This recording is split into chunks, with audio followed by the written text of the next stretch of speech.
We are going to take a look at a CTD N90 16-inch double miter saw. Please remember to hit the subscribe button, like, share, and turn on notifications to receive our latest videos as they drop.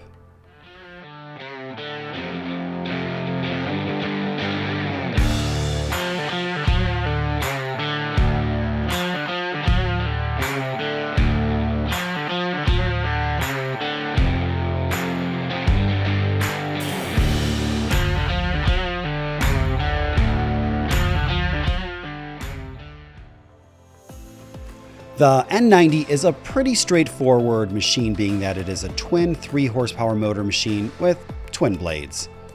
What sets this one apart are its 16-inch blades that will give you a 4-inch by 4-inch capacity on a miter and a 6-inch by 6-inch capacity on a toe notch, combined with its dual set of hold downs. With both rear and top pneumatic hold downs, you can easily hold down parts in place in order to achieve excellent finish cuts.